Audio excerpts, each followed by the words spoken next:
I'm from Puerto Rico. I have lived in the United States since August, so move-in day basically. And I speak Spanish and English, and Spanish is my first language. I'm from Republic of Korea, which is South Korea, and I think it's my 5th year in the United States. And of course, Korean is my first language, and English is my second language. Maybe I started to learn English when I was like 10 or 12. So first off, where I'm from, I was born in Bogotá, Colombia, which is the capital of Colombia, which is in South America. I moved to the States when I was very young. I moved at about 1.5, almost 2 years old.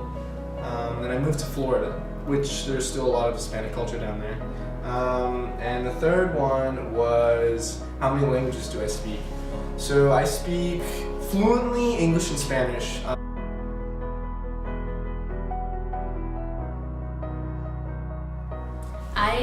I was privileged enough to attend a very good school. So they've been like teaching me English since I was in pre-K. So I've kind of like grown up speaking both languages at the same time.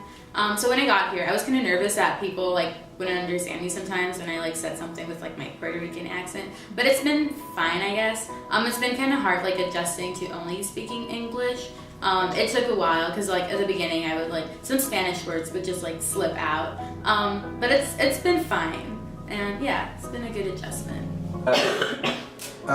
So in Florida, when I lived there, it was very cool because I had a lot of friends who were from all over the place, and so I really got to get to know the different dialects, like whether it be Peruvian or Argentinian, Spanish, Chilean, all the ones I said before.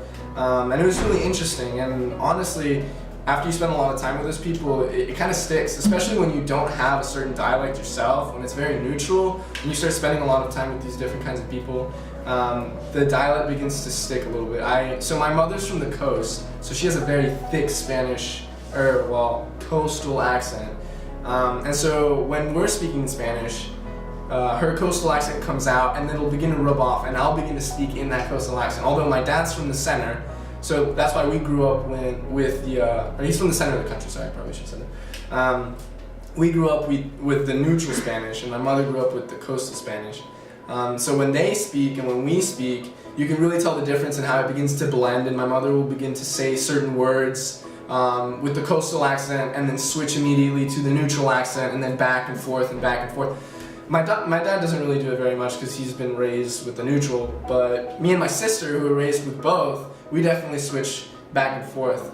Specifically my sister, she has a lot of friends from all over the world, so she has a lot of friends like from Argentina and Spain. I know I mentioned those two countries a lot, but it's because that's where I know most of the people who speak Spanish. But a lot of her friends have really influenced her dialect specifically, because she'll begin to speak to me in Spanish, and she'll start with the neutral accent, and then she'll jump to a little bit of Argentinian, and then to Spanish, and then back.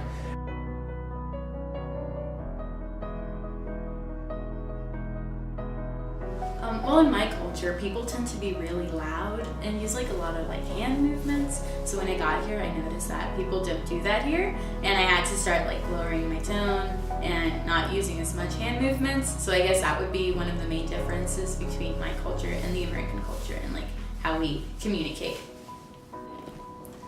Maybe saying hello and how are you to everyone when you walk by. That's kind of unique and nice. The difference between just the languages in general, between Spanish and English, is the fact that Spanish, since it's Latin along with French and Italian, they're love languages, right? And the reason they're called love languages is because they're really based on emotion.